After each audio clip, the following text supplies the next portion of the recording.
नमस्कार मंडळी. जय जिजाऊ, जय शिवराय, जय शंभूराजे. आज आपल्या वाचनाचा तिसरा दिवस. आज आपण अध्याय पहिला बिलामत मधील भाग तिसऱ्याचे वाचन करणार आहोत. चला तर मग आपण आपल्या वाचनाला सुरुवात करू. त्या दिवशी महादरवाजाच्या चौकीवर रायप्पा होता. दुपारी जेव्हा गडावर कमी वर्दळ असते तेव्हा एक शृंगारलेली सांडणी दरवाजापुढे येऊन उभी राहिली.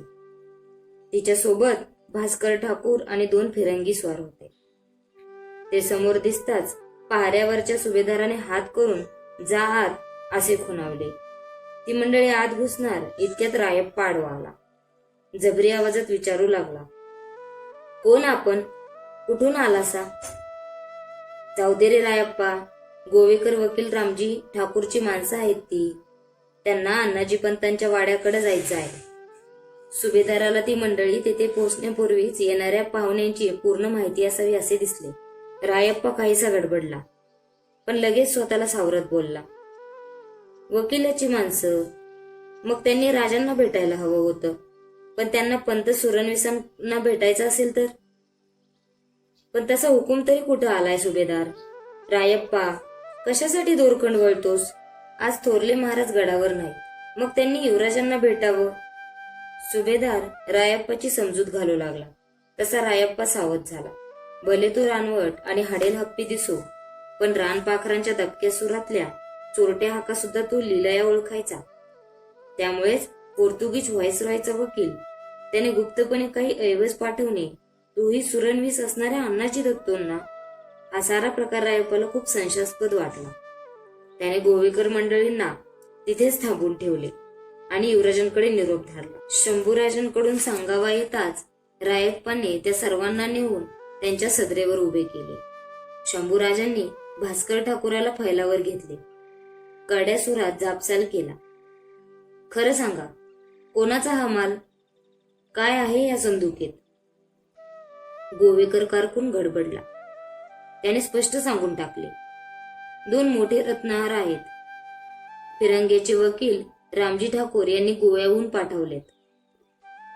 कोणासाठी? सुरणवीस अण्णाजी पंतांसाठी, बक्षिशी म्हणून.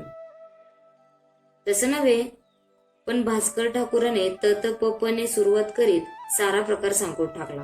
त्याचं काय झालं युवराज? 2 महिन्यामाग आमचे वकील मजकूर थोरल्या महाराजांना रायगडावर भेटायला आले होते.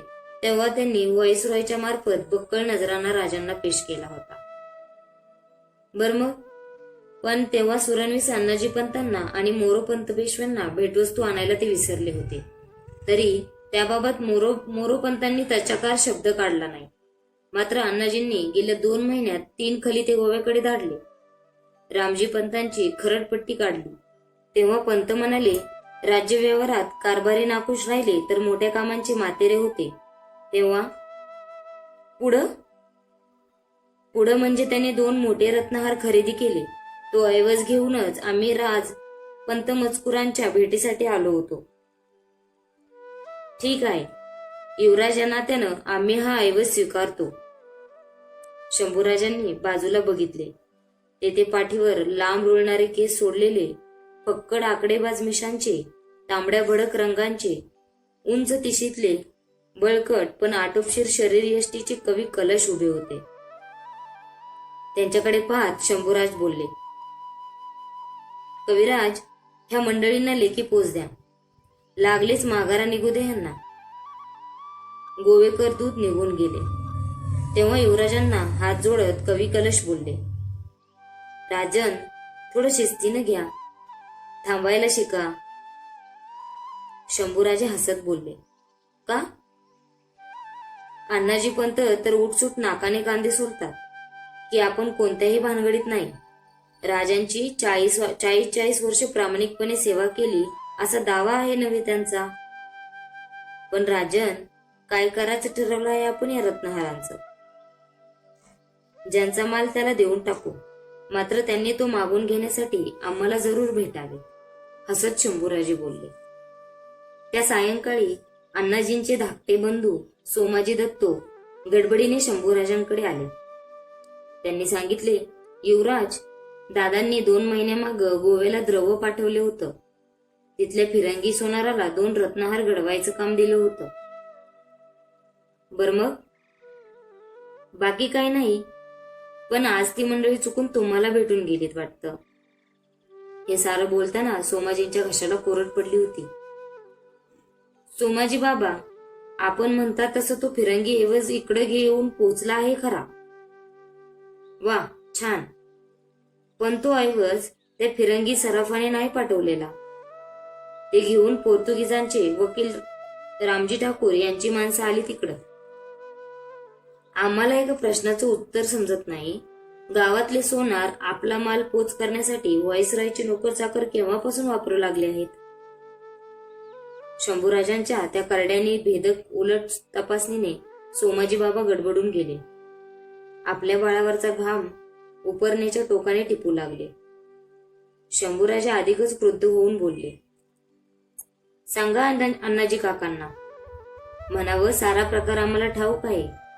2 महिन्यामाग पोर्तुगीजांनी राजांना नजराणा दिला, तेव्हा कारभाऱ्यांना काही मिळाले नाही म्हणून कुरकुर करून हा ऐवज आपण तिकडून मागून घेतला.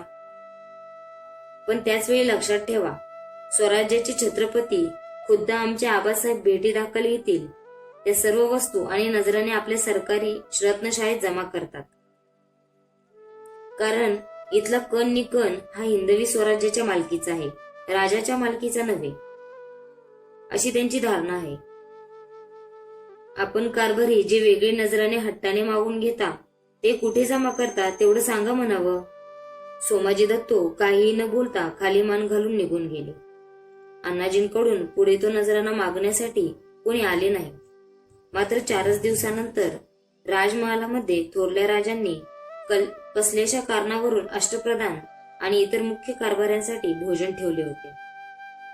पानावर राजांच्या पंक्तीला अण्णाजी, मोरोपंत, रावजी सोमनाथ, बाळाजी आवाजी आणि शंभूराजे होते. बाळाजी आवाजी हे शिवरायांना सर्वात जवळचे. राजे त्यांना बंधूच मानत होते. अण्णाजी पंत सावळे, हाडापेराने मजबूत नव्हे, चांगले धडधाकटच. तर मोरोपंत उबट चेहऱ्याचे आणि नागसरीचे. त्यांचे डोळे बारीक आणि मोत्यासारखे चमकदार.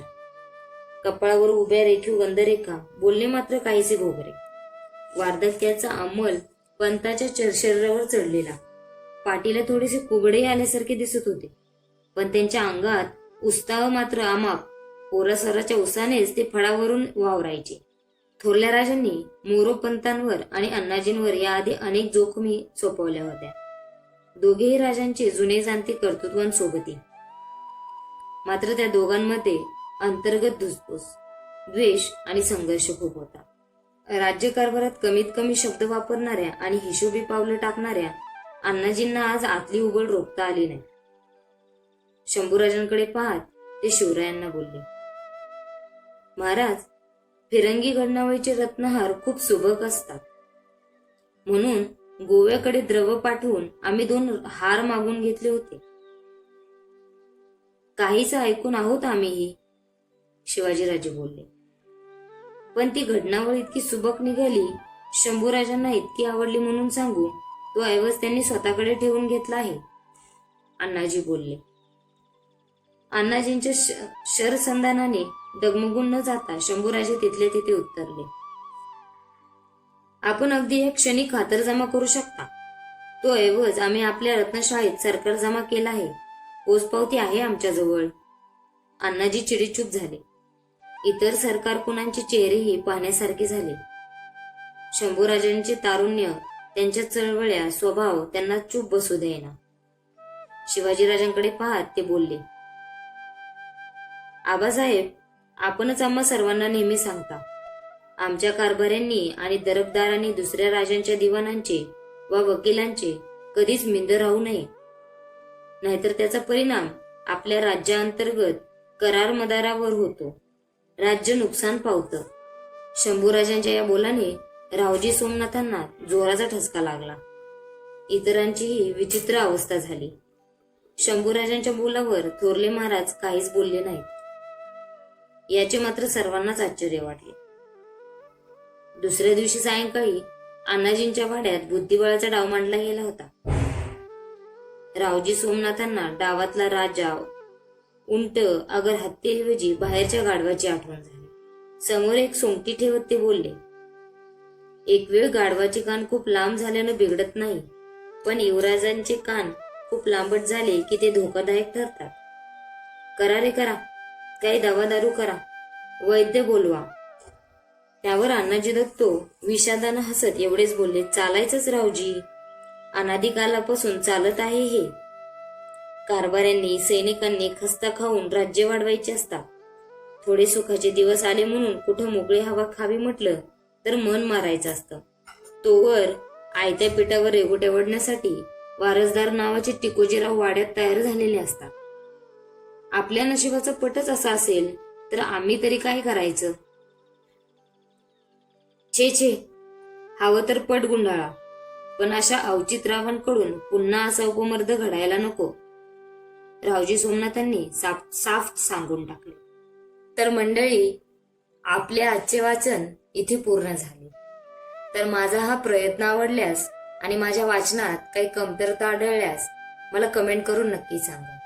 आणि माझा हा प्रयत्न आणि आपल्या राजांचा इतिहास जास्तीत जास्त लोकांपर्यंत पोहोचावा यासाठी माझ्या चॅनलला सबस्क्राईब करा आणि जास्तीत जास्त लोकांपर्यंत शेअर करा. धन्यवाद.